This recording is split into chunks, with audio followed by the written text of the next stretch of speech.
കൃഷ്ണ കൃഷ്ണ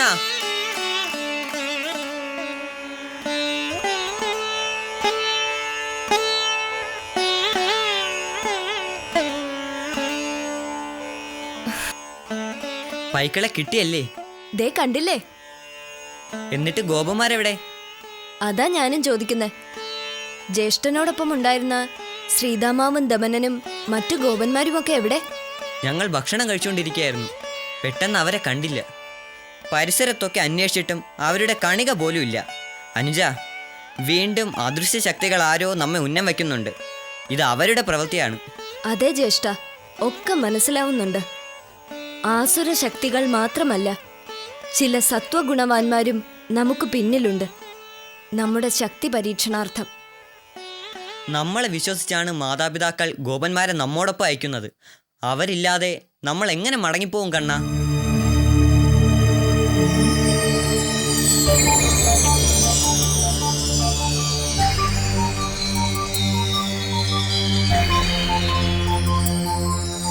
ജ്യേഷ്ഠൻ വിഷമിക്കാതെ.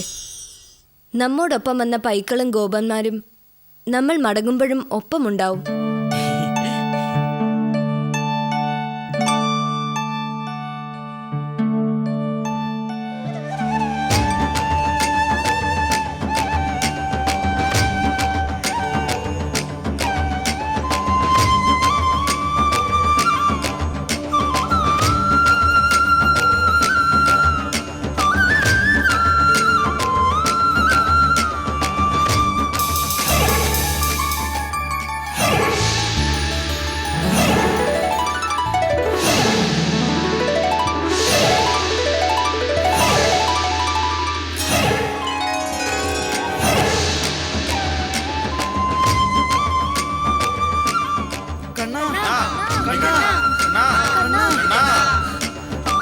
കണ്ണാ, ഒന്ന് സുഖമായി ഉറങ്ങി ഉണർന്നത് പോലെ എനിക്ക് തോന്നുന്നു.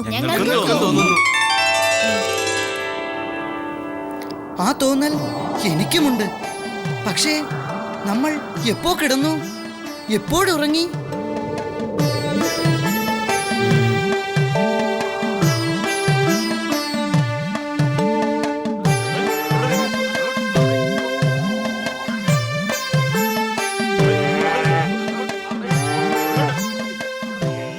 പരമ്പൊരുളെ, തമ്പുരാനെ, അങ്ങയെ പരീക്ഷിക്കാൻ ധൈര്യം കാട്ടിയ നാം എത്ര പടുവിഡ്ഢിയാണ്. ഈരേഴ് 14 ഉലകങ്ങളിലും പ്രോജ്വലിച്ച് നിൽക്കുന്ന അങ്ങയുടെ ജ്ഞാനദൃഷ്ടിയെക്കുറിച്ച് ഈയുള്ളവൻ അജ്ഞനായതെന്തേ?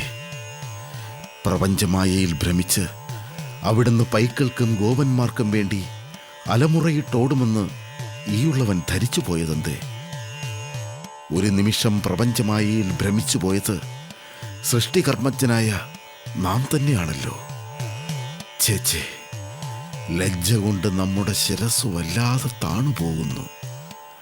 വൈകുണ്ഠനാഥനെ ദർശിച്ച് നമ്മുടെ പടുവിഡിത്തത്തിന് മാപ്പ് ചോദിക്കുകയേ കരണീയമായിട്ടുള്ളൂ. കേശവ, രക്ഷാമ്യഹം, രക്ഷാമ്യഹം.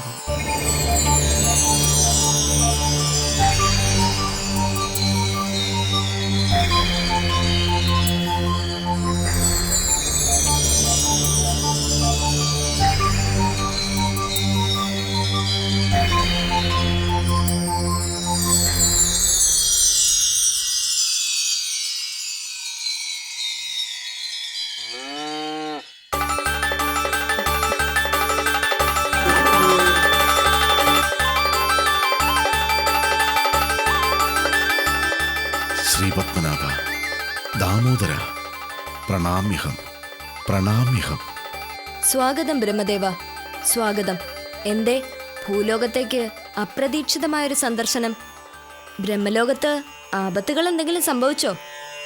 ക്ഷമിക്കണം ജഗൽ പ്രഭു, ഈയുള്ളവൻ അവിടത്തോട് ഒരവിവേകം കാട്ടിപ്പോയി. മനുഷ്യരൂപം ധരിച്ച് പ്രപഞ്ചമായയാൽ ബന്ധിതനായി ലൗകിക ജീവിതം നയിക്കുന്ന അങ്ങേക്ക് അലൗകികമായ ദിവ്യശക്തിയുണ്ടോ എന്ന് നാം സന്ദേഹിച്ചു പോയി. ഒരല്പജ്ഞന് മാത്രം യോജിക്കുന്ന സന്ദേഹം. ഇപ്പോ ആ സന്ദേഹം മാറിക്കിട്ടി. അങ്ങ് സർവവ്യാപിയും സർവജ്ഞനുമാണ്. മാപ്പ് തന്ന് അനുഗ്രഹിക്കണം പ്രഭു. ബ്രഹ്മദേവ, അങ്ങയുടെ സന്ദേഹം സ്വാഭാവികം തന്നെ. ചിലപ്പോൾ ദേവന്മാർക്ക് പോലും അത്തരം സന്ദേഹങ്ങൾ ഉണ്ടായെന്ന് വരാം. എല്ലാ സന്ദേഹങ്ങളെയും ദൃഷ്ടാന്ത സത്യങ്ങളിലൂടെ ദൂരീകരിക്കുക എന്നതും ഈ ബാലഗോപാലന്റെ കർമ്മമാണല്ലോ. പിന്നെ വല്ലപ്പോഴും അങ്ങയ്ക്ക് ബ്രഹ്മലോകത്ത് നിന്നും ഭൂലോകത്തേക്ക് വരാൻ ഒരു കാരണം ഉണ്ടാവണമല്ലോ. ആട്ടെ, എന്റെ പൈക്കളും ഗോപന്മാരും എവിടെ? അവരെ എവിടെ നിന്ന് അപഹരിച്ചു അവിടെ തന്നെ നാം തിരികെ കൊണ്ടെത്തിച്ചിട്ടുണ്ട്. നന്നായി, അങ്ങയുടെ സന്ദേഹവും മാറിക്കിട്ടി. എനിക്ക് എന്റെ യഥാർത്ഥ പൈക്കളെയും ഗോപന്മാരെയും തിരിച്ചും കിട്ടി. നാം അങ്ങയിൽ സംപ്രീതനായിരിക്കുന്നു. നാം കൃത്രിമമായി സൃഷ്ടിച്ച പൈക്കളെയും ഗോപന്മാരെയും നമ്മിലേക്ക് തന്നെ ലയിപ്പിക്കണമല്ലോ. അങ്ങോട്ട്